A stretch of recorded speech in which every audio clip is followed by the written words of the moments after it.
Bismillahirrahmanirrahim. Assalamualaikum warahmatullahi wabarakatuh. Waalaikumsalam warahmatullahi wabarakatuh. Alhamdulillah. Allahumma ati nafsi taqwaha wa zakkiha anta khairu man zakkaha anta waliyuha wa maulaha. Amma ba'du. Ikhwatul iman, ikhwatu fid din, a'azakumullah wa uhibbukum fillah.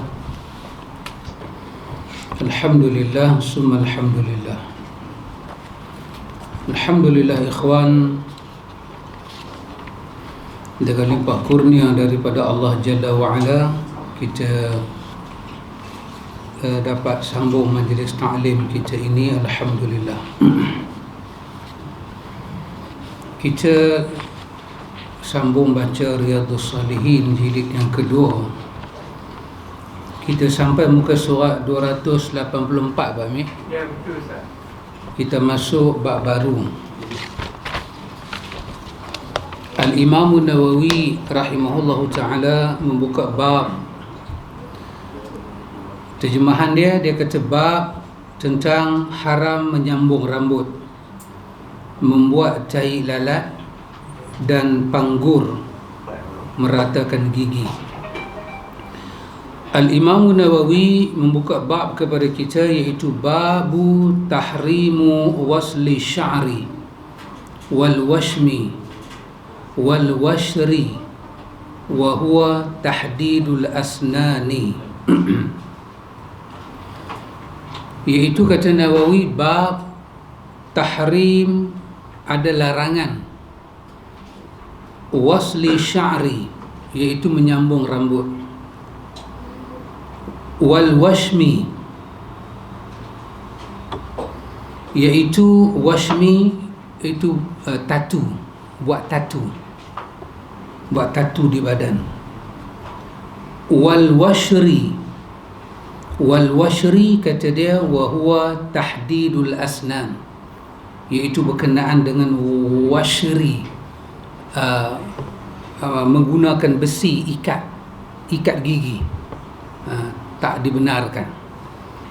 Seolah-olah dalam bab ni kata Nawawi ada 3 perkara, iaitu wasli sya'ri, sambung rambut, wal washmi, iaitu tatu,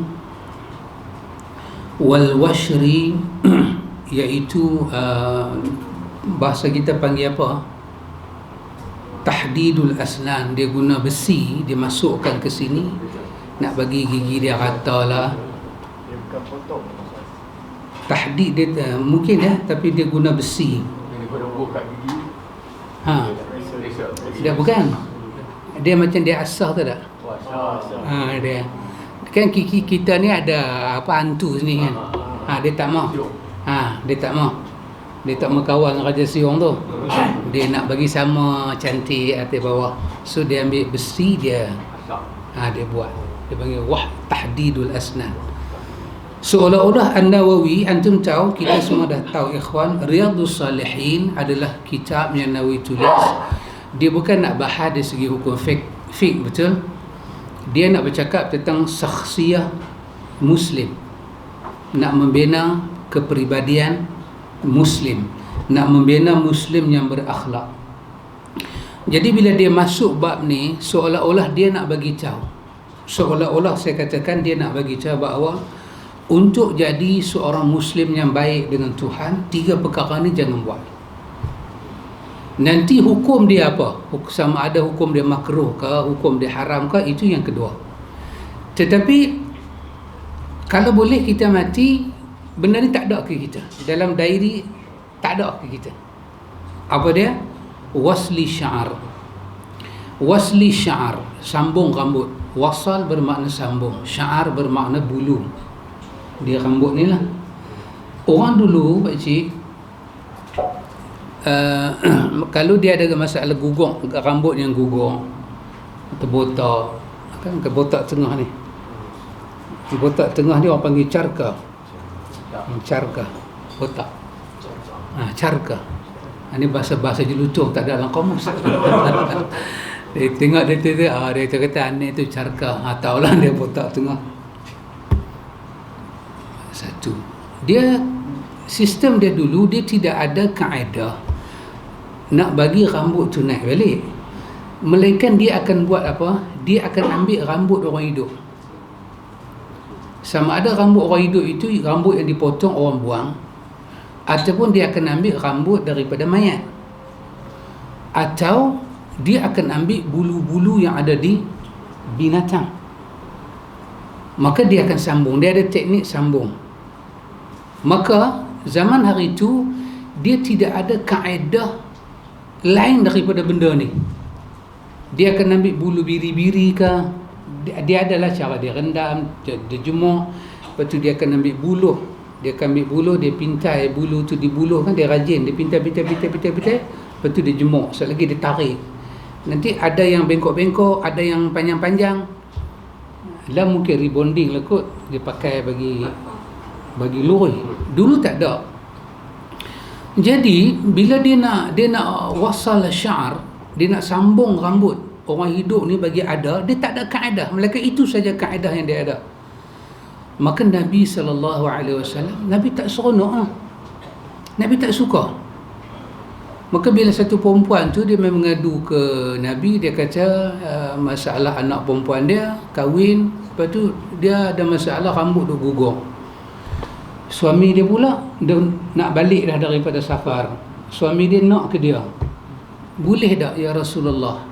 Antum bayang laki-laki Arab, dia masuk nak jumpa bini dia, sekali-kali buka tudung botak. Can you imagine apa man? Tak boleh. Bukan kata dia apa, kita pun serupa. Tengok kita lagu ni sembang renyih apa, nampak segak kan, sekali balik tidur cabut gigi palsu buang.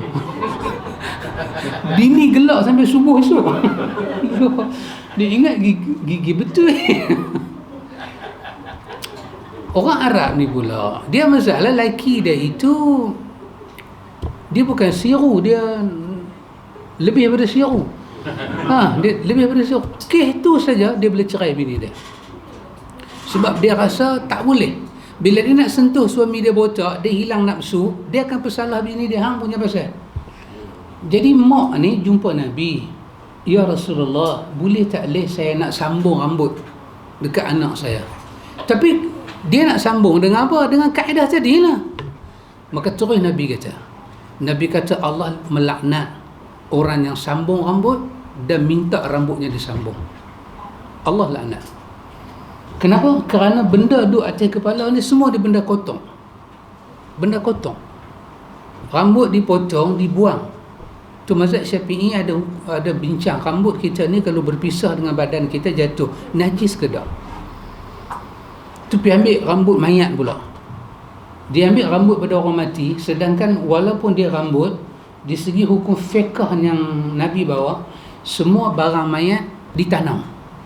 Tak mau dia ambil apa manfaat pun, tak mau.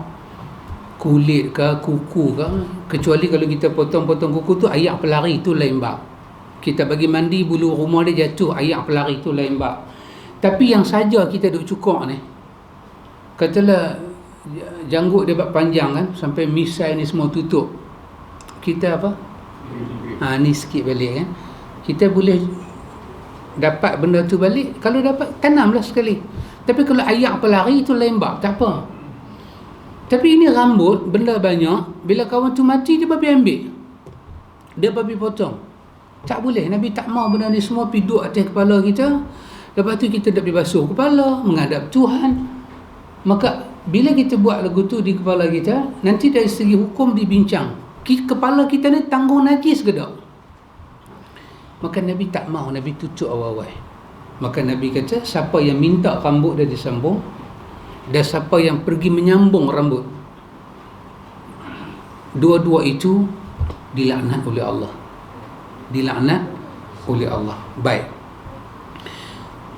Ibu ni, masalah ibu ni, dia mengadu kat Nabi, dia kata masalah dia, kalau tak buat lagu tu, saya bimbang rumah tangga anak saya ada masalah. Nabi tak layan bab tu. Nabi tak layan. Jadi bila Nabi tak layan, An-Nawawi buka bab ni. Seolah-olah kata Nawawi di sini ada perkara Nabi tak suka. Nabi tak suka sangat orang duk pergi sambung rambut. Wal washmi, tatu. Ini kita maklumlah, kita tahu kan tatu. Nanti ada perbahasan para ulama. Tatu ni kerana dia pakai besi kan, dia pukul darah tu keluar. Jadi dimasukkan warna berbentuk. Bila masuk dia tekap. Darah keluar dia tekap. Darah tu campur dengan warna dan berada atas kulit. Hukum dia najis ke tak? Sebahagian para ulama kata orang bertatu ni demi Allah mereka kata mereka hidup dengan najis sampai mati. Sehingga kan kata para ulama, An-Nawawi sebut dalam kitab Minhaj dia kata sebahagian para ulama kata orang yang buat tatu ni dia kena usaha untuk buang tatu itu kerana dia dihukum najis. Melainkan kalau menghilangkan dia punya nyawa, itu lain bab. Tapi sebahagian ulama kata tak najis pun. Tapi itu menjadi kesan lah, memori hidup dia lah sampai dia mati. Tapi sekurang-kurangnya saya nak bagi tahu ada pandangan ulama yang berat seperti itu. Jadi Nawawi memandang Al-Washmi ini juga dalam hadis disebut dilaknat. Orang yang meminta ditatu dan orang yang menatu juga dilaknat. Dan berkenaan dengan orang yang wal-washri, orang yang buat gigi ni, gigi dia elok, cantik elok. Dia dipanggil pandai gigi ni untuk apa? Bukan pasal apa nak panggil bukan pasal kesihatan ke tapi dia punya betul-betul I want to pretty. Lah dah cantik dah, bukan tak cantik, tapi bila dapat tahu ada lagi satu mana punya cantik duk mai. Duk tengok artis Hollywood punya artis ke Bollywood punya artis ke, tengok kadang-kadang dia buh mata, dia pergi ambil mata mana punya ikan sepak dia buh. Kita tengok dia macam satu planet turun mai. Macam planet of the apes. Mata dia tu dah tak jadi mata orang Malaysia. Ini semua pasal apa ikhwan? Pasal nak cantik. Maka An-Nawawi bagi tahu dia buat lagu ni bukan kerana dia ada masalah gigi, dia nak kunyah susah. Kadang ada orang gigi dia tak sama. Dia kunyah-kunyah tergigit sana, tergigit sini, so dia pergi jumpa pandai gigi, dia buat macam mana bagi. Itu tak masuk. Ini dah. Ini dia memang nak lebih cantik lagi. Kata Nawawi, 3 perkara ini nampaknya ada larangan. Maka seorang Muslim dianjurkan jangan buat benda ni untuk menjadi Muslim yang baik. Baik ikhwan. Nanti ya masyarakat. Dia menyambung rambut salah. Kalau lagi tanam pula kan. Dia tanam rambut macam mana? Ini trend orang tanam janggut, tanam rambut. Baik. Wallahu ta'ala alam. Allah maha mengetahui. Bila Abang Syarif tanya, saya kena jawab awal lah, sebab kita punya tajuk tu ada di belakang. Tapi dah tanya, saya abang awal. Baik, ulama kita ada berbincang tentang andai kata datang satu masa sambung rambut. Ini juga disebut dalam Minhaj oleh Imam Nawawi. Mereka boleh sambung rambut, tanam rambut, tetapi memakai barangan yang suci. Dia tak pakai barangan yang bernajis. Dia pakai barangan yang suci. Maybe time tu dia boleh mencipta satu jenis benang yang halus, yang lembut, bukan daripada bulu binatang. Dia ambil daripada pokok kapas ke pakcik, dia anyam exactly jadi macam orang putih panggil rambut apa Abang? Saya tanya Abang Man, jangan duk jawab. Apa Abang? Hair. Betul pakcik? Rambut. Saya nak bagi tahu kata orang jelutong boleh orang putih. Saya nak abang tu je. Biar dunia tahu. Sama macam rambut. Cantik kan? Kemudian dia sambung. ataupun dia tanam. Baik. Ulama bincang. Ini disebut oleh Nawawi dalam Minhaj. Ulama mula bincang, boleh ke tak boleh. Baik. Terdapat dua pandangan ulama juga. Satu, ulama yang berpegang dengan zahir hadis. Dia kata tak boleh. Sebab apa dia kata tak boleh? Sebab ini hadis ni, hadis Muslim ni, juga hadis Bukhari ni, ini mak ni datang kepada Nabi bagi tahu masalah anak dia. Anak dia tanggung masalah rumah tangga. Pun Nabi tak bagi. Jadi bermakna tak boleh sedangkan dia tu ada apa? Dia tu ada hal, ada masalah, dia ada keperluan dia. Nabi tetap tak bagi. Bahkan tu Nabi bagi tahu dia laknat. So berdasarkan itu, apa teknik kita ada sekalipun, walaupun benda tu benda suci, tetap tak boleh. Kerana Nabi mengungkap perkataan dilaknat. Satu. Pandangan ulama kedua, dia kata tak. Dia kata kenapa Nabi melarang? Kerana masalah zaman hari itu. Cara kaedah hari itu dia memang macam tu, dan memang dia terbabit dengan benda yang salah, benda haram. Adapun zaman sekarang, kalau kita ada satu kaedah yang tak melibatkan najis, tidak mengambil rambut orang mati ataupun rambut orang hidup, tidak mengambil daripada bulu-bulu binatang, dia cipta satu benda lain dan dia nak tanam. Di sini dia ada 3 pandangan ulama. Dia kata boleh, tapi dia bawa 3 pandangan. Satu pandangan dia kata tak boleh lagi bagus sebab dia sama dengan hadis. Lagi satu pandangan dia kata boleh. Dia kata boleh, harus. Kerana benda tu benda harus, dan kerana kita tahu sebab larangan itu pasal apa. Dan pandangan yang ketiga, dia kata boleh tapi dengan syarat. Syarat apa dia? Syarat dia kena mendapat izin daripada suami dia. Kalau dia tak tanam rambut, katalah rambut dia jarang-jarang, dia tak tanam, suami tak kata apa kat dia. Suami tak pernah usik dia. Alah, kalau usik pun usik lelaki bini, bukan pergi jatuhkan maruah dia dalam majlis, kan? Tidak. Kalau suami dia benarkan, dia kata baru boleh. Kalau suami dia tak benar, dia kata tak boleh. Itu pandangan yang dipilih. Kemudian Nawawi membawa beberapa pandangan dalam mazhab Imam Malik, dan dia juga membawa pandangan dalam pandangan yang diambil oleh Imam At-Tabari. Dia pun kata boleh dengan syarat benda tu tidak ada najis, dan kalau dia bersuami dia mendapat izin daripada suami, dan andai kata dia tidak buat benda-benda ini, dia menanggung malu, dia menanggung beban, maka mereka kata boleh. Tetapi kebanyakan ulama kata tak buat itu lebih baik. Tak buat itu lebih baik. Tapi nampaknya masih ada ruang untuk dibincang. Sekurang-kurangnya boleh terjawab masyarakat. Okay. Sekurang-kurangnya kita tahu hadis ini lahir dalam kondisi itu. Larangan ini lahir dalam suasana yang macam itu. Mana nak tahu zaman akan berubah, kan, akan datang. Macam mana orang jumpa. Kalau dia makan pil ke merangsangkan benih tu, itu lain bab. Bermakna benda tu tumbuh sendiri, dia merangsangkan. Tapi ini tak, dia ambil benda luar, dia pergi tanam. Maka kalau kita nak ambil pandangannya boleh, kita mesti kena pastikan benda tu tidak ada najis, dan dia kalau bersuami dia kena dapat izin dari suami. Dan kalau dia tidak buat, dia mungkin menanggung beberapa masalahnya lain. Itu kalau ini semua tak ada, lebih baik dia jangan buat. Boleh masyarakat.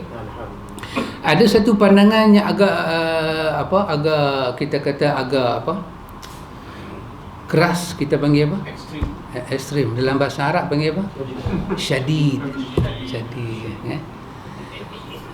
Dia kata kalau kamu berjumpa dengan ulama-ulama yang kata boleh, ketahuilah mereka lah ulama-ulama Dajjal.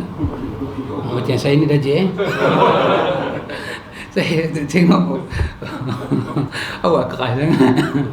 Nama Dajjal Gus. Dajjal tak apa, Dajjal. Ya. Ya. Kurang daripada itu Pak Cik tanya berkenaan dengan gigi mah. Baik. Wallahu ta'ala alam, Allah Maha mengetahui. Asasnya kawan ini dia buat gigi kerana dia nak cantik. Dia nak cantik maka itu dilarang. Jangan buat, kalau boleh jangan buat. Apa yang ada terimalah. Kecuali jongang lembab, bermakna dia kembali kepada asal. Nak cakap tak faham, ayat liuk duduk. Kan, maka dia nak buat balik. Sakit, luka dalaman. Okey. Gigi mas. Gigi mas ni kita tengok kes-kes apa. Sebab mas ni orang lelaki-lelaki tak boleh pakai. Cuma ulama bahas gigi ni dia termasuk bahagian zahir ke bahagian batin? Gigi. Sini saya buat macam ni. Nampak saya punya gigi? Tak nampak? Serenyih? Nampak? Bermakna gigi benda tersembunyi. Benda tersembunyi. Saya tutup, tak nampak. Okay. Bermakna gigi ni benda batin, benda tersembunyi. Maka orang lelaki-lelaki diharamkan pakai mas untuk yang zahir. Dia tak boleh pakai di sini yang zahir. Adapun gigi dia termasuk dalam hukum batin. Maka sebahagian fuqaha membenarkan gigi mas ni. Cuma dia nak tahu pasal apa pakai. Sekarang ni dia ada kaedah apa, gigi kita tak boleh cabut, dia panggil apa? Crown. Dia tak payah kan? Dia sarung. Bahasa Pak Cik tepat, dia sarung. Orang lama Pak Mik kaya dengan bahasa. Crown ni payah. Baik. So dia ada pilihan. Dia nak ambil warna silver ataupun warna gold color. So dia pilih emas. Dia nak emas betul supaya tak karat, tak rosak apa dia pakai. Adakah itu salah? Nampaknya para ulama taklah kata salah secara mutlak kerana dia ada keuzuran. Cuma adakah dia perlu gigi emas itu? Dia sendiri boleh jawab. So mayat sekalipun kalau dia ada gigi emas, kita jangan ambil screwdriver bercabut. Tak payah. Ambil fikir dia lah. Tapi rugilah emas kan. Rugilah emas. Tapi dia tak mau karat gigi dia, dia tak mau rosak, dia pakai emas. So tak nampaklah itu sebagai satu hal yang menjadi satu hal yang besar. Tidaklah. Baik, boleh ya Pak Cik nah?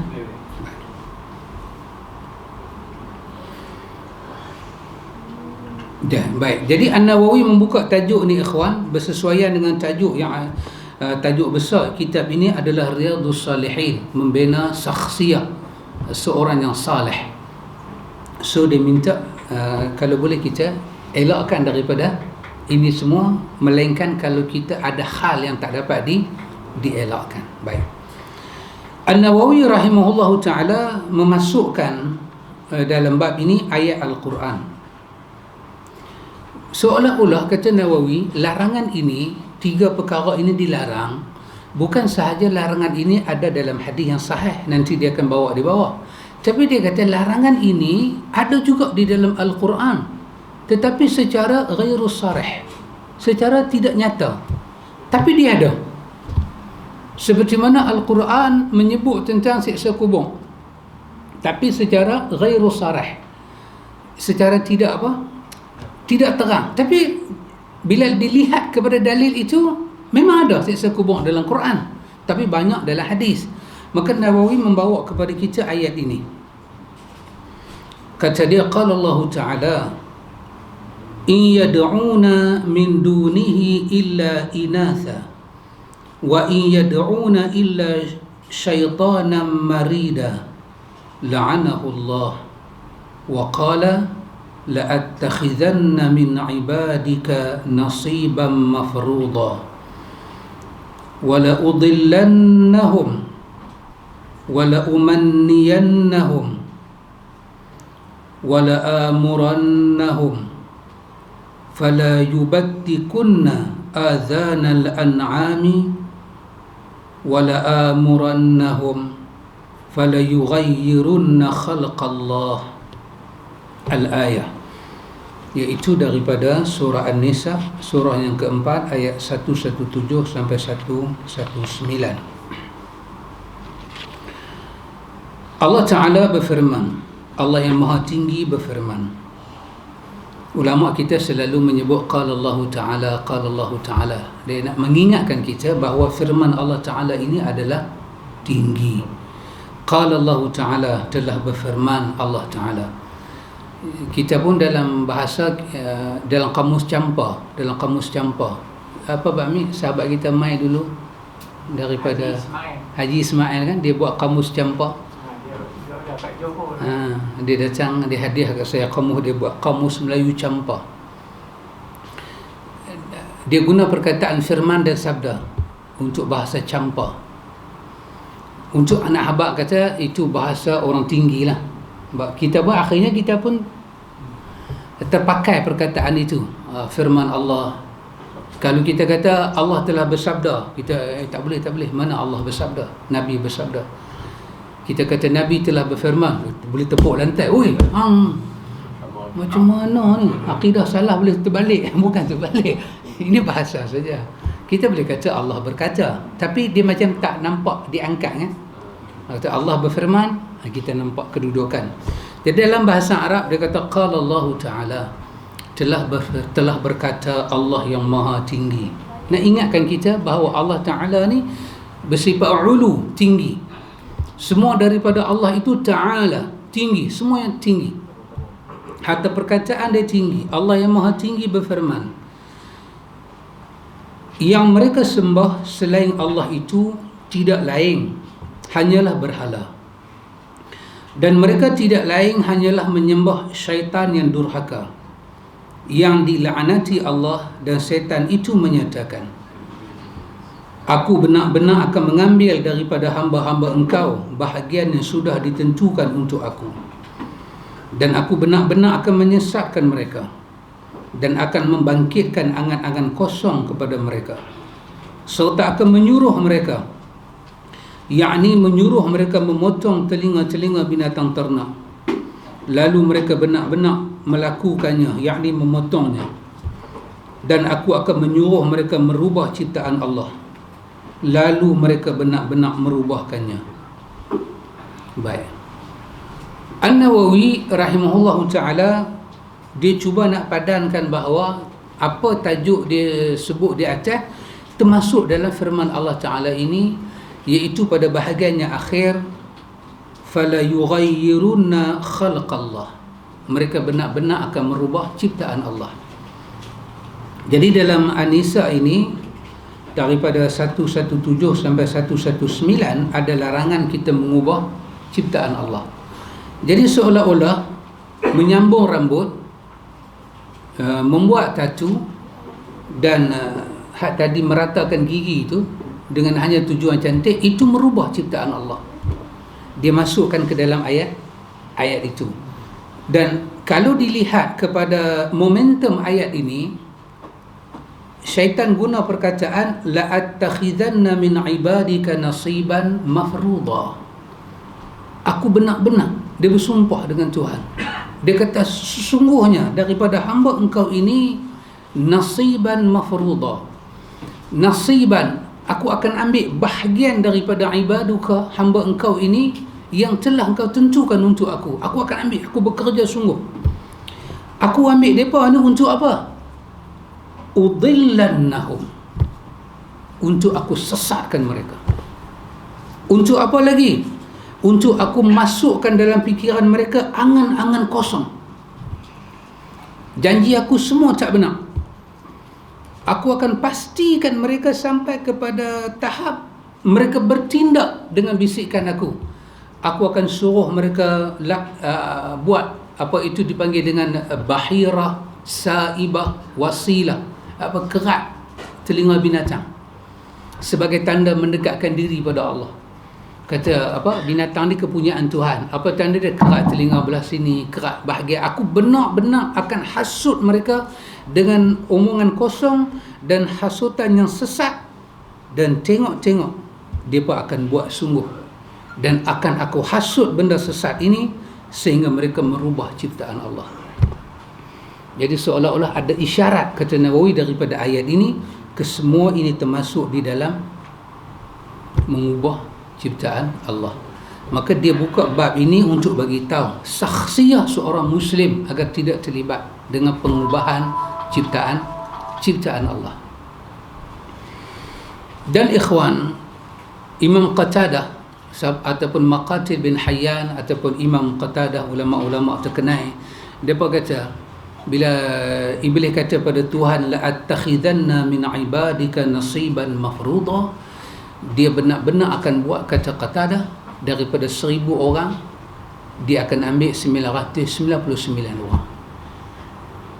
Bukan kata dia boleh ambil jumlah tu, cuma nak abang kata dia punya target sebanyak tu. Jadi kalau ada 1000 orang, kalau terbuka lah pintu syurga seluas macam tu, dia akan pastikan yang boleh masuk. Dia nak pastikan semua jangan masuk. Tapi kalau lah terlepas pun, dia kata biar seorang, aku pun lega. Yang tu panggil berapa? Kalau dia 99%. Macam Mas Idayu katakan, cintaku 99%. Dia kah 100%? Macam mana? 99.9. Oh, dahsyat matematik sahabat. 99.9.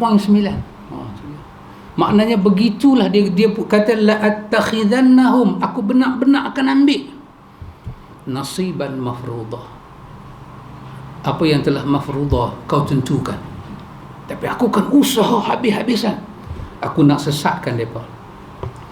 Sesat ni daripada apa? Kata Imam Ibn Kathir, anil haq. Mereka tak nampak kebenaran.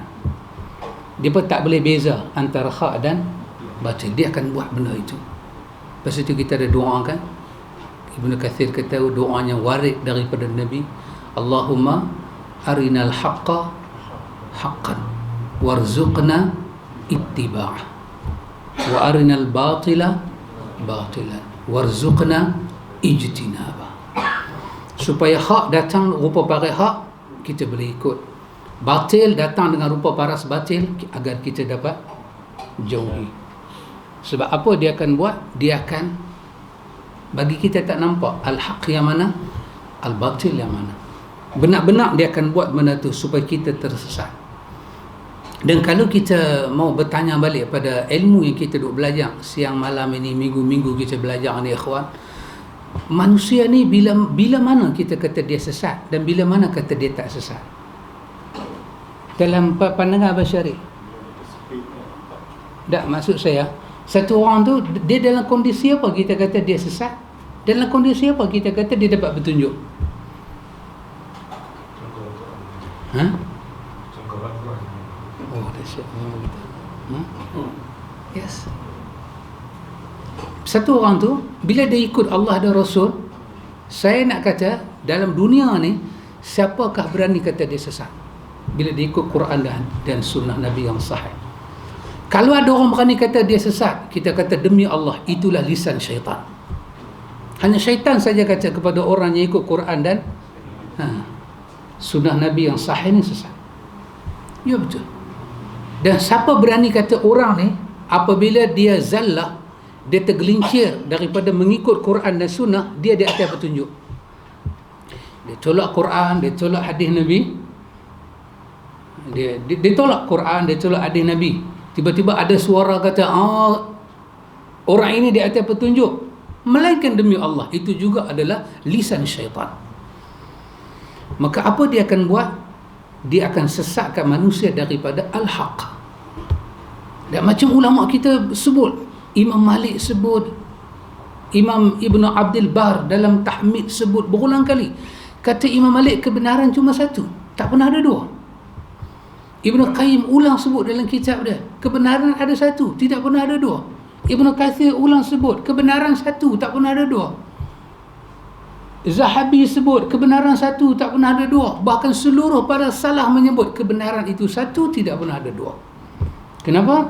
Itulah bila Allah kata ihdinas siratal mustaqim, Allah tunjuk jalan kebenaran satu, Allah tunjuk jalan kesesatan dua. Jalan yang lurus apa dia? Siratal ladzina an'amta alaihim, itulah siratal mustaqim, jalan orang yang mendapat nikmat hidayah, petunjuk. Siapa dia? Para sahabat.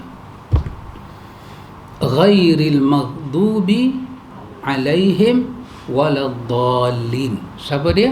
Yahudi dan Nasara. Itulah dua jalan yang sesat.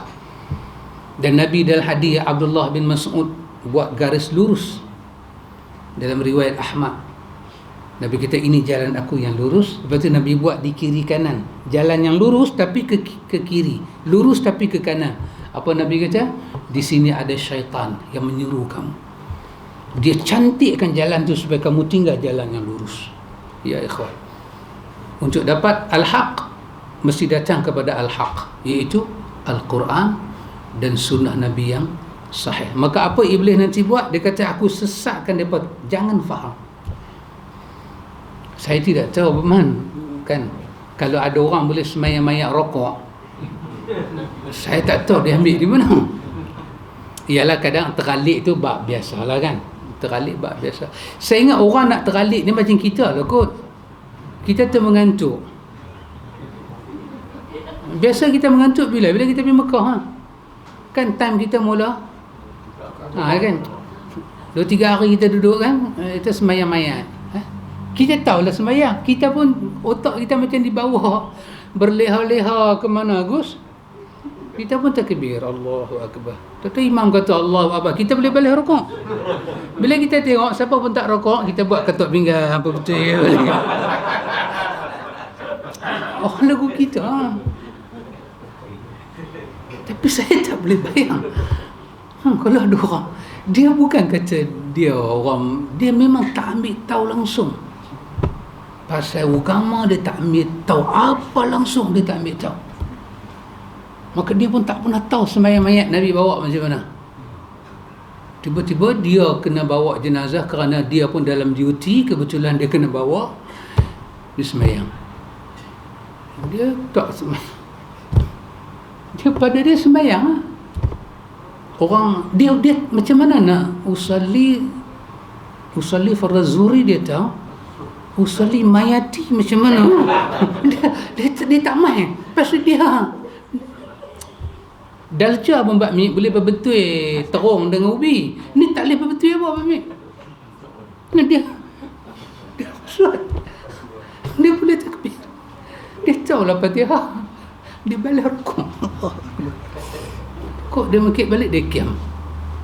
Makmum di belakang. Makmum dosyar. Makmum kata, setahu aku tak ada rokok. Tapi makmum tak berani confirm. Makmum tak berani confirm. Mana nak tahu ada mazhab lain kata boleh rokok. Maknanya makmum pun dalca. Ketidakkepedulian dia kepada sunnah Nabi menyebabkan dia dalam kondisi yang Iblis sujud syukur. Dia tak sujud syukur lah, itu perkataan simbolik saya katakan. Seronok Iblis. Semayang-mayang lagi banyak-banyak macam ni. Ya ikhwan.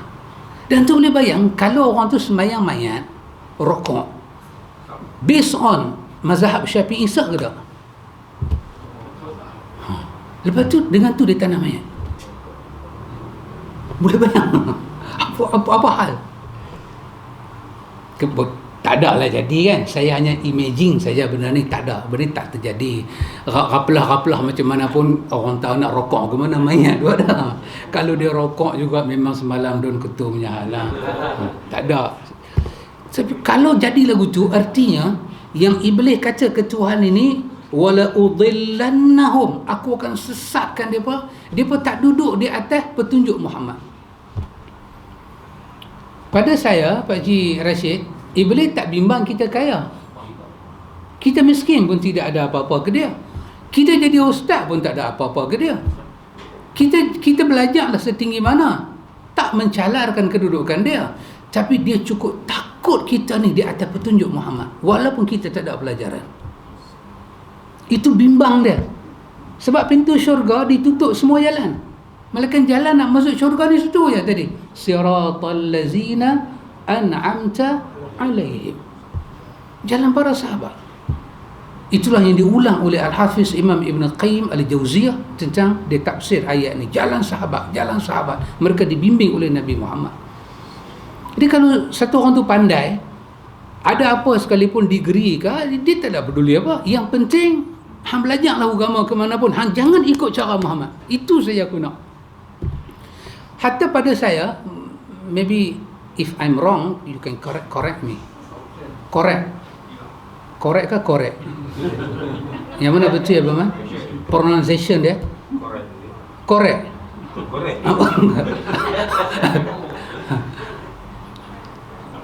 Pada saya, hati kita baca Riyadhus Salihin, kita baca Bukhari, kita baca Muslim, dia tak peduli pun.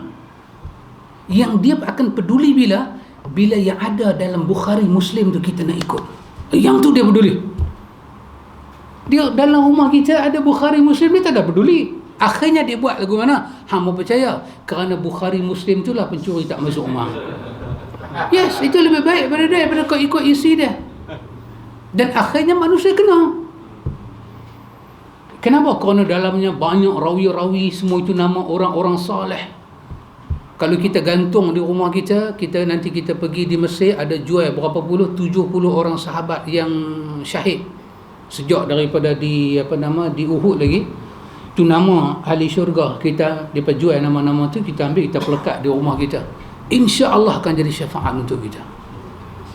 Saya fikir kalau kita boleh belajar tentang Uhud, boleh belajar tentang Badar pun, dia tak risau apa. Tapi kalau penghayatan yang benar tu mula nak masuk, yang tu dia. Dia mula kacau. Kita gantung, bukan kata kita gantung itu pakcik, kalau kita gantung Yasin daripada ayat 1 sampai 83 pun, yang nama kata iblis, dia tetap goda kita. Bila dia tercabar, bila kita mengamalkan perintah Tuhan. Dan macam mana kita amal perintah Tuhan? Di atas petunjuk Muhammad. Dia takut nah. Jangan manusia ini ikut kebenaran, dan tidak ada pembawa kebenaran lebih mulia daripada Muhammad salawatullah wassalamuhu alaihi. Tak bimbang apa pun. Pasal itu Quran kata wa innaka la'ala khuluqin azim. Sangat dahsyat. Allah ingatkan kita bahawa kita ni nak color apa, life kita, hidup kita punya pasal, tetapi apa dengan Muhammad, kerana khuluqil azim. Wa innaka la'ala khuluqin azim. Semua mengaji Arab kan. Wa innaka satu taukid, betul? La'ala, lam tu lam taukid yang kedua. Lepas tu min jumlatil khabariyah ayat, keseluruhan ayat itu lagi satu taukid. Sesungguhnya, sebenar-benarnya Muhammad, cerita dia macam ni, tak ada cerita lagu lain. Sesungguhnya engkau Muhammad benar-benar di atas akhlak yang sangat azim, agung, mulia dan tinggi. Maka Allah nak kita ikut dia. Nabi kita pernah dalam riwayat cerita makan, satu perempuan masuk. Sebahagian ulama kata da'if, sebahagian ulama kata riwayat ini hasan. So in between, boleh cerita, ambil pelajaran, tapi ceritalah kedudukan dia. Nabi makan, cara Nabi duduk, satu wanita masuk. Dia kata tengok Muhammad mengaku seorang rasul, tapi duduk macam mana hamba abdi. Nanti tahu kan Arab, Quraisy, bangsa hamba abdi, macam mana jarak dia, baca kasta dia. Bila Nabi bawa jemaah haji pergi ukuf di Arafah, Quraisy kata apa? Kami nak ukuf di Mina. Kenapa? Kerana sana macam-macam color berjemput. Hina kan? Maka keluar riwayat Nabi kata haji itu Arafah. Jangan siapa duduk di Mina.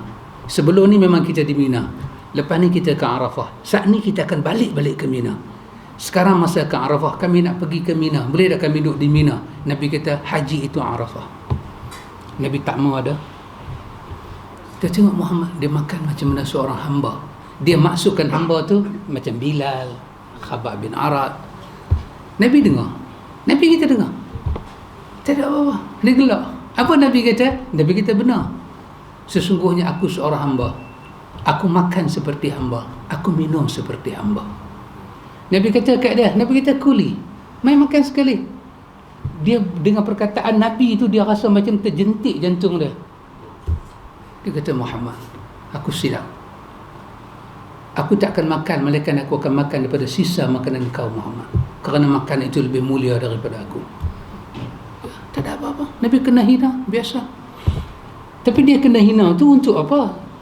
Semata-mata dia datang nak menunjukkan akhlak yang betul, nak membetulkan manusia kepada masalihul akhlak, ataupun liutammima makarimal akhlak, kepada akhlak yang baik. Dia dikata, dihina, dia is okay. Dia tak ambil serius, kan? Oh, kalau saya kena kata lagu tu, saya tak tahu, saya boleh jadi putih tu. Orang kata lagu tu, kan, Abang Man dulu kata tak boleh lapak jadi hijau. Saya orang kata lagu tu, tengok dah mamak cokiak, alamak, dengar cokiak tu pun dah rasa, wih, Muhammad biasa. Dia mamak boleh kata, meh sila meh sekali makan. Ya ikhwan, anak didik Nabi, Nabi didik para sahabat. Sahabat tu ada anak-anak dia didik. Terkenal dengan seorang yang bernama Umar bin Abdul Aziz. Betul? Kisah ni dipapar dalam semua riwayat manaqib Umar bin Abdul Aziz. Semua kita buka. Kita buka riwayat yang sahih pun kisah ni ada, riwayat yang dhaif pun kisah ni ada. Tetamu datang ke rumah Umar bin Abdul Aziz, masa duduk sembang-sembang tu, pelita tu nak habis sumbu kan, habis. Kawan tu bangkit, lampu habis. Tu kawan tu macam nak bantu Umar, kata tak payah, saya bangkit. Dia tu kata tu apa, budak dia, orang kerja dia kan, geraklah dia. Ini masa dia rehat, saya pergi. Kawan tu kata, faqumta ya Amirul Mukminin. Dan Amirul Mukminin sendiri bangkit betulkan misbah ini, api ini, lampu ini. Apa Umar jawab? Umar kata, zahabtu ana wa Umar wa raja'tu ana Umar. Dia kata, masa aku pergi nak perbetul lampu ni, aku tetap Umar. Masa aku patah balik main duduk, aku tetap Umar. Tak ada apa yang ubah pun. Yang anak buat, anak kandung ni masa apa? Tak, pasal dia masa tu dia orang somebody, dia orang besar. Tak ada apa-apa aku boleh buat kerja ni. Sesungguhnya yang tinggi di sisi Allah adalah orang yang akhlak dia sama dengan akhlak Muhammad. Umar baca ayat ni, wa innaka la'ala khuluqil azim. Saya fikir dalam riwayat hidup Nabi, Abang Syarif, banyak kisah-kisah orang yang marah Nabi depan-depan.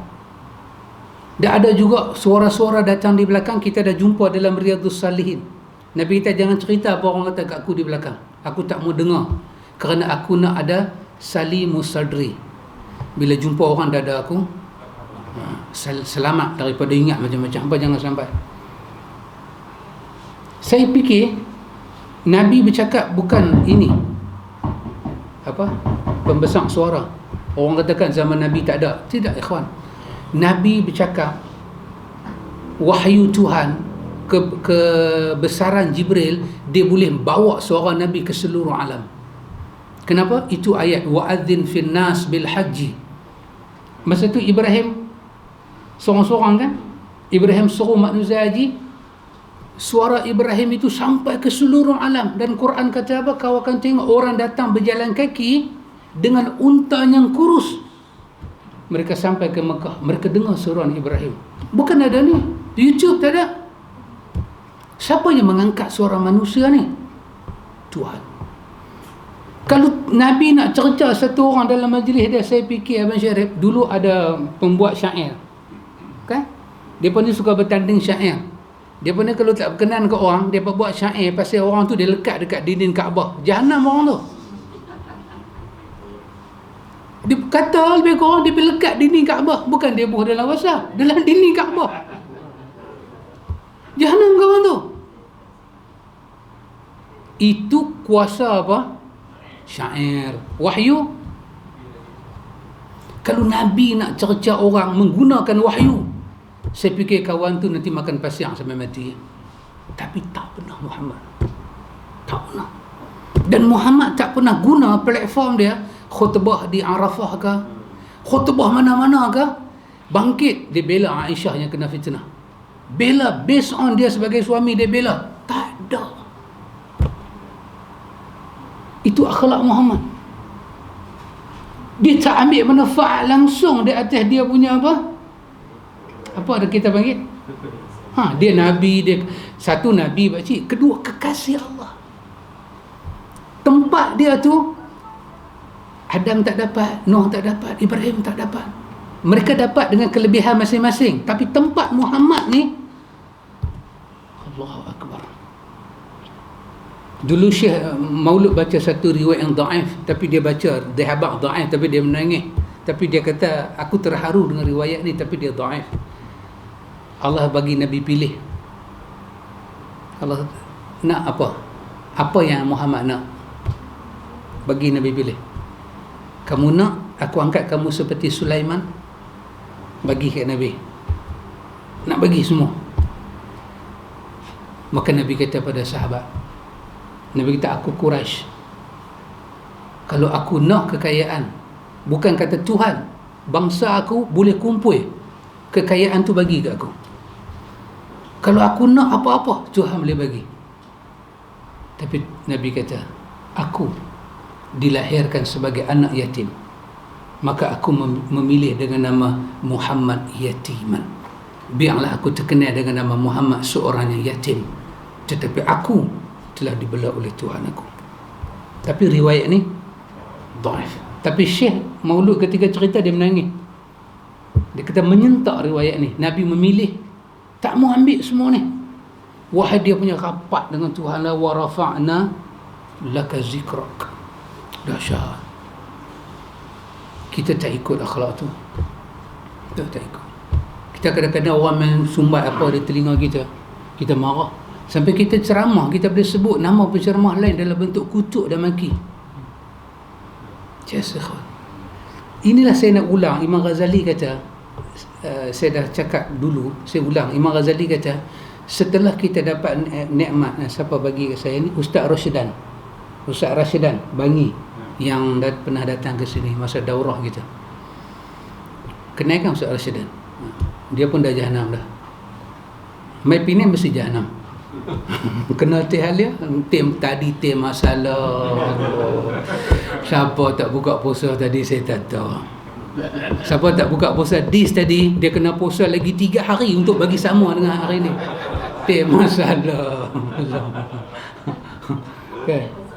Satu kata teh masalah, satu kata teh masalah ni, lagi satu kata kena teh ni habis masalah.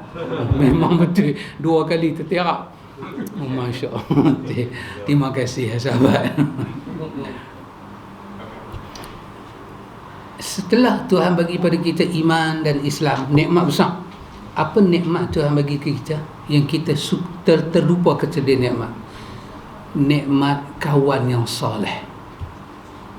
Dan ini Imam Ghazali sebut dalam kitab dia Bidayah wan Nihayah, dalam kitab dia Bidayatul Hidayah.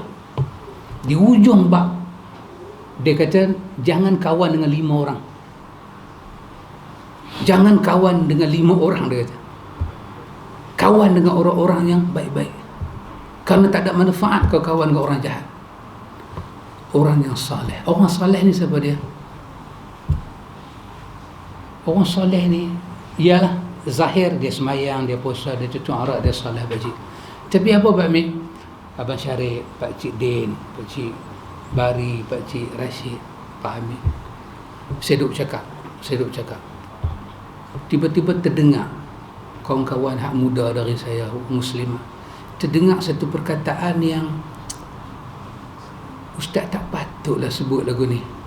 Orang kata sumbang di telinga. Apatah lagi dengan Riyadhus Salihin kita baca ni, dia tak add pa. Kalam tu tak add pa. Lepas tu dengan keberkatan majlis ilmu ni, dia macam tak add pa. Tanda kata kawan kita tu baik. Dia menjumpa dia abang. Dia kata, Ustaz, mungkin Ustaz telah jawab, tapi kalau boleh janganlah ungkap kalimah ni Ustaz. Dia merosakkan sakhsiah di atas Ustaz, nama Ustaz. Bukan Ustaz Al-Fadil. Bukan. Lepas ni saya nak tukar nama Pak Amir. Kalau saya pakai serban, saya Pak Haji. Panggil saya Pak Haji. Saya buang serban, saya Al-Fadil. Saya buang semua, pandai-pandai lah pakai. Nanti bukan panggil Muhammad turun buang. Ustaz, tak kena kok rasa Ustaz. Kita dewan duk belajar. Ustaz duk ajar orang akhlak. Tiba-tiba Ustaz pakai kalimah tu. Kalau kita selama kita jadi ustaz, jadi guru, tak ada orang macam ni dalam hidup kita, kita hilang nikmat Tuhan. Apatah lagi kalau kita sebut dalam ceramah kita benda tu sumbang dengan akhlak, semua tepuk tangan. Semua tepuk tangan. Ustaz, taruh lagi Ustaz. Ustaz, best Ustaz. Ustaz, bukan kata nama dia, mau balung nama bapak dia sekali Ustaz. Baru best Ustaz, sempoi lah Ustaz. Kita rasa bangga. Tapi ketika itu, samakah kita dengan Muhammad? Kita rugi. Tapi dekat kita, masa kita duk kata lagu tu, kita rasa apa? Puas, lega. Kita boleh angkat kita down orang. Itu bukan yang betul, ikhwan. Itu bukan cara yang betul. Siapa pun tegur. Apa kata Imam Syafi'i? Ma jadaltu li ahadin illa tamannaitu ayuzhirallahu al-haqqa ala lisani. Tidaklah aku berdebat dengan satu orang, melainkan satu benda aku harap dalam hati aku, Allah zahirkan kebenaran di atas lidah dia. Aku nak ikut kebenaran itu. Subhanallah. Bila ada orang tua, sajalah saya sebut orang tua, bukan tua pun Pak Min, tu jangan ambil hati lah, bukan tua pun saja. Apalah ada pada nama. Kan? Saya kata kalau ada orang tua, saya boleh sebut satu benda tak elok dengan akhlak, tak elok dengan itu. Tiba-tiba orang tua boleh tak kata apa.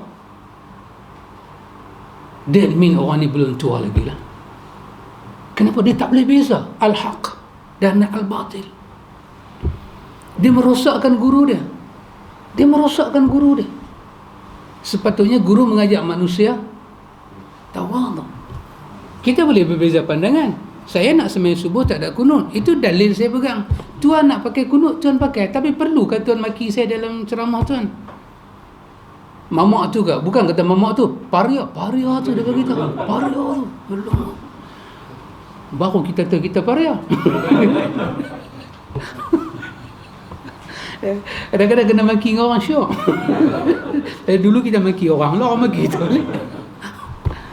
Tak apa, kita sebut lagi nama, kita pakai nama tu, kita pakai nama orang ni, kita condemn orang tu, kita angkat kita tak nampak pun benda ni.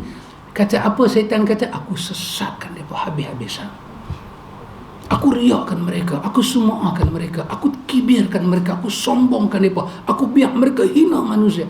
Nabi kata apa? Ditutup pintu syurga kan kepada dua orang sombong, tak bau syurga. Sahabat tu kata pakai baju ke baru, kasut baru. Nabi kata tak, tu bukan sombong. Sombong ni apa? Tolak kebenaran. Lagi satu, hina manusia. Hina keturunan orang. Sampai orang jalan terbongkok-bongkok pun hina. Semua ni mencerminkan apa, ikhwan? Agama ada di lisan dan pakaian, bukan dalam hati. Rugilah kita, ikhwan. Agama ada di lisan. Mungkin tengok pada pakai serban, oh Masya Allah beragama. Tapi tengok dari segi cakap, hina orang, kata ke orang, Allahu Akbar. Pasal tu kita di dewan ni kena berlain. Orang tua-tua di sini berlain daripada orang tua-tua di tempat lain. Kalau ustaz tu terlajak baca hadis pun betul kan, tapi jangan betul ustaz. Janganlah dia ustaz. Assalamualaikum Ustaz. Hadis ni dia betul-betul bunyi macam mana, saya tak apa ingat. Yang ni Pak Amit pandai teknik ni. Pak ni pandai teknik ni. Beberapa kali Pak Amit tegur saya kan. Pak Amit guna teknik itu. Pak Amit tak apa faham lah hadis ni. Rupanya Pak Amit faham, tapi saja nak abang Ustaz pikul lain. Yes. Saya dulu dengan Dr. Radhi tegur saya beberapa kali. Dia tikam batu sekali. Betul dibacul ilmi sekali. Saya baca hadis Muslim, dia betulkan, tapi bukan dalam bentuk salah. Tak salah. Dia kata lafaz dia bukan lagu ni ke? dia boleh kata lafaz tu, maknanya memang salah lah kita baca.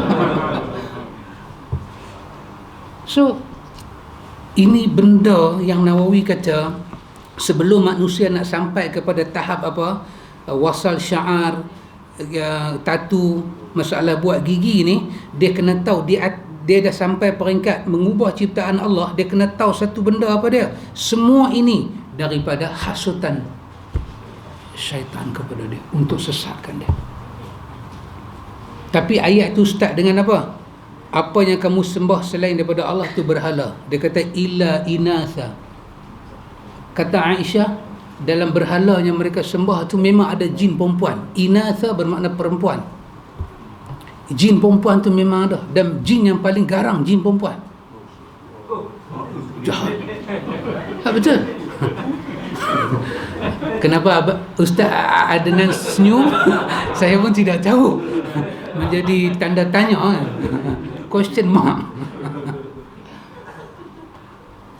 Wa min syarrin naffatsati fil, bomo perempuan. Syarrin naffatsat dengan muannas. Bomo yang buat tu perempuan. Jahat. Dia garang, dia memang garang. Dan sebahagian ulama kata disebut inasan kerana Yahudi, dia kata malaikat itu banatillah, anak perempuan Tuhan. Maka dia sembah malaikat. Ada malaikat dia buat musuh, ada malaikat dia sembah. Maka ayat ni kata in yad'una min dunihi illa inasa, yang kamu angkat sebagai jin perempuan, kamu angkat sebagai anak Tuhan, malaikat ni kamu kata anak perempuan Tuhan, sebenarnya yang kamu sembah itu sebenarnya adalah syaitan yang maridan, yang sangat derhaka dan jahat kepada Tuhan. La'anahullah, Tuhan laknat dia.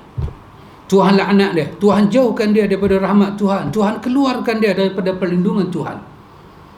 Maka lepas tu Tuhan bagi tahu apa dia akan buat dengan kamu. Dia akan berusaha sesatkan kamu. Dia akan berusaha sumbat angan-angan kosong. Macam tadi ya, untuk cantik. Itu angan-angan kosong. Siapa hantar gambar tadi? Rumah kelas 1 pondok buruk. Kelas 2 dapatlah buat sebiji rumah cantik, ada pagar sikit. Rumah kelas 3 Pak Mik, nampak naik 2 tingkat, cantik. Rumah kelas 4 ni kira rumah 2 berkembang tapi besar. Rumah kelas 5, sebiji dia seorang-seorang. Rumah kelas 6, 2 tingkat, 3 tingkat, memang tanah tu semua dia ambil. Rumah terakhir masuk kubur. Dia tunjuk pusara. Inilah hakikat kita. Cantik berapa hari cantik, segak berapa hari segak. Tak makan nak segak, tak minum nak segak, pantang tu pantang ni. Last kali mai 55. Baca kena pakai kacamata. Betul Agus? Tak boleh buat apa Agus? Duk renung tak dapat. Sin ke short ke? Sampai lagu tu Ramli baca.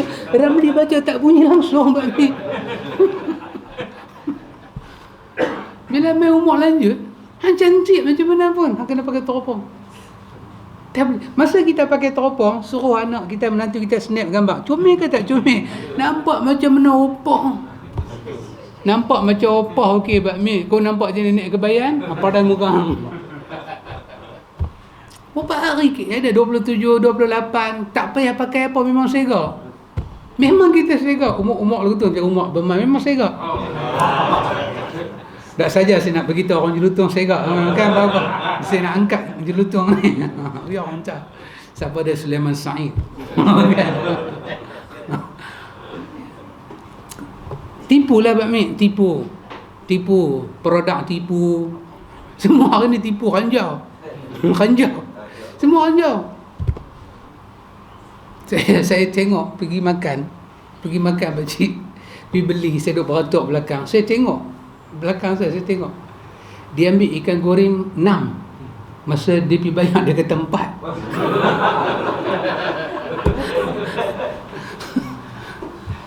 I can see with my own eyes. Pasal benda tu taklah rumit, bukan cari mata. Saya nampak, alamak, ranjau. Lagi dia ekor pergi mana? Dia tu tanya berapa, dia kata 4. Rupanya 6. Ranjau sepanjang jalan. Empui kita. Kita kena bisikkan. Tipu. Orang berniaga pun ranjau. Orang beli pun ranjau. Pemimpin pun ranjau. Lah ni corona ni siapa bawa? Pemimpin bawa mai kepada rakyat. Pemimpin bawa mai kepada rakyat. Rakyat dah jaga elok dah. Lepas itu kita kata, balak Tuhan, kita jangan lebih sangat bercakap.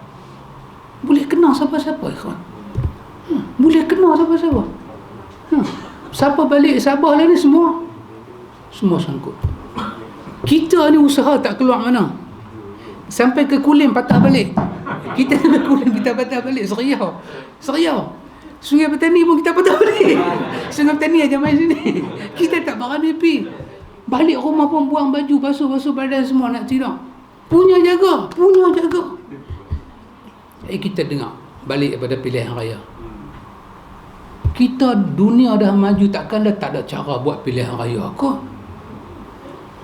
Tak boleh fikir kan? Kalau rakyat biasa polis nanti cerkah.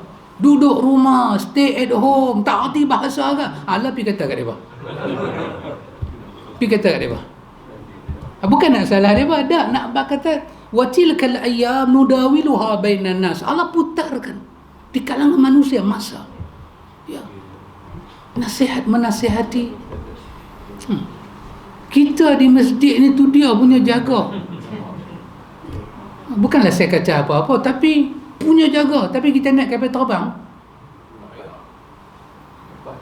sebelah kita pelari. Mana boleh pelari pakcik? Beza ada satu seat. Kita pun tak tahu dia ni balik Sabah ke balik Sarawak. Lepas itu, ini adalah Tuhan bagi. Siapa kena bukan tanda dia hina, tidak. Tapi sekadar Tuhan bagi untuk menutup mulut manusia. Dulu bila orang ni kena benda ni, kamu pandang macam hina sangat, teruk sangat. Dah, sekarang Tuhan tukar. Sebahagian orang politik bawa lah ni, kita nak pandang hina ke dia? Kita tak pandang hina. Tetap kita kata macam biasa, jagalah. Kita hari ni, semua hari ni pakai mask. Saya seorang je tak pakai. Pasal kita berapa meter dah ada jauh. Jauh. Kan? Inilah. Kita hanya kata pada Tuhan, bantulah kami ya Allah. Kami tidak ada haul dan quwwah. Tolonglah kami. Bukan kita bersalah orang, tapi Tuhan tunjuk pada kita aturan dia. Apa bidang kuasa kita. Pasal itu benda besar dalam hal ini, ikhwan. Ulang kali saya kata, apa dia? Kena ajak rakyat ni bergantung hidup dengan Tuhan. Alhamdulillah lah. Kita pun tak tahu lepas ni boleh buat kuliah lagi ke tak. Maybe ni malam terakhir kita buat. Esok dah tak boleh. Mungkin lah. So, mai lagi corona. Apa kita boleh buat? Doktor dari tak tahu lah doktor boleh buat apa. Doktor pun nanti baca kunut subuh. Dia tak tahu nak baca kunut apa. Baca bila minta kepada Tuhan. Kita banyak berkomunikasi dengan ubat, kita banyak berkomunikasi dengan jarak 1 meter, dengan mask. Kita tak ajak rakyat berkomunikasi dengan Tuhan. Tak bubuh dalam hati rakyat terima Tuhan, percaya Tuhan, tawakal Tuhan, berdoa pada Tuhan, minta tolong pada Allah. Tak ada. Sikit sangat pakcik. Sikit. Khutbah kita tak ada. Khutbah kita peringat pakai mask 1 meter. Tak ada sejadah balik, tak ada mask balik. Tapi tak ingat, jagalah dengan Tuhan, minta tolong dengan Tuhan. Tuhan jaga kita. Apa? Ihfazillah yahfazkallah. Kamu jaga Allah, Allah jaga kamu. Ihfazillah tajidhu amamak. Kamu pelihara Allah, Allah ada di depan kamu. Ta'arraf ila Allah fi rakha ya'rifka fi syiddah. Dalam riwayat Tirmizi, hadis ini hadis Abdullah bin Abbas. Ingat Allah ketika kamu senang, Allah ingat kamu, Allah tolong kamu ketika kamu susah. Hari-hari kita ingat pada Allah. Yes. Pasal itu itulah yang kita jaga hubungan kita dengan Allah. Dan saya nak kata tadi, kawan-kawan yang saleh itu kita kena wujudkan. Kena wujud. Bagi ada ramai kawan-kawan saleh. Yes. Di sini dia kena jadi lagu tu. Ustaz mana pun duduk sini, ada silap perkataan, betul kan? Dalam perkara tak perlu bagi jatuh marah pun. Buat soalan balik, tanya balik. Lepas kuliah boleh tanya balik. Yes. Jangan salah ya jadi burung kakak tua. Tekukak, kuku, kuku. Tak boleh. Tak boleh. Salah. Tak benar lah. Jangan duduk ya. Dalam masjid lagi, dalam surau lagi pakcik. Kita hina nama orang, kita kutuk nama orang. Tak betul. Ini kena diperbetulkan. Tak boleh lah gitu. Tak boleh. Sesenangkan mak bapak orang panggil nama. Abang Sulaiman bin Said, nama mak bapak kita fikir macam mana punya nak pecah otak. Sebelum masa mak bidan tahun 60-an, kata you pregnant, mak bidan tu cukup orang putih. Betul kan? Mak bidan cukup orang putih. Dia pergi salin tak mana, dia balik-balik, dia kata tayyat lah. Tayyat? Orang putih kan? Dia tak kata letih. Dia kata tayyat lah hari ni. Tayyat? Kita pun apa? Rupanya orang putih letih. Dia kata si rain. Duk tak duk hujan. Si rain. Apa ni? Apa ini? Kita punya duk ingat dulu mak bidan cakap dengan jin ke? Bukan dengan jin, orang putih. Orang putih. Siapa jajah kita? British. Betul lagi? Jepun. Tengok. Kita ada bahasa Jepun, kita cakap sikit yang banyak. Tenkaku. Tenkaku tu bahasa Jepun. Tenkaku. Kita tak tahu apa, kita pergi kata bahasa orang putih. Dia bahasa Jepun, Tenkaku. Tenkaku ni berdiri tak boleh bergerak. Kita ni orang Tanjung ni, dia guna Tenkaku tu macam mana? Dia ni isap dam. Tak. Isap dam tanya. Saya tak pernah isap. Pak Haji tak pernah isap dam. Jangan tengok Pak Haji macam tu. Kata isap dam.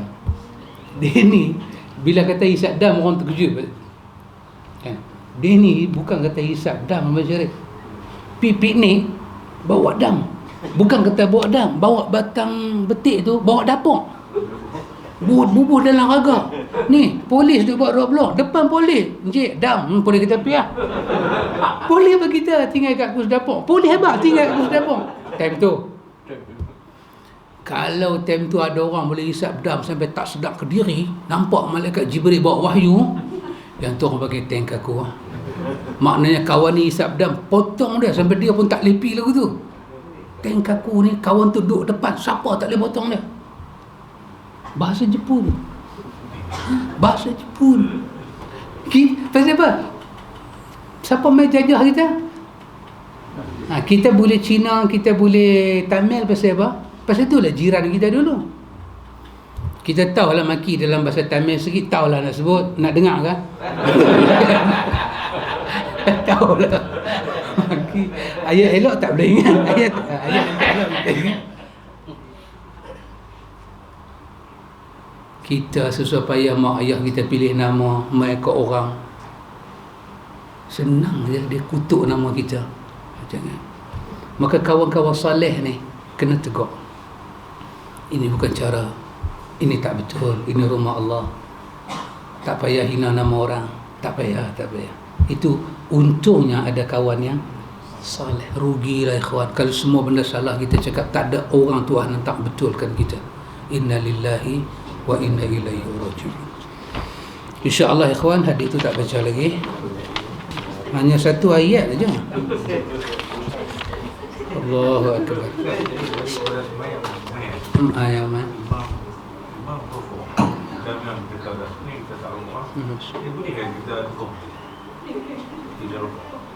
Ya.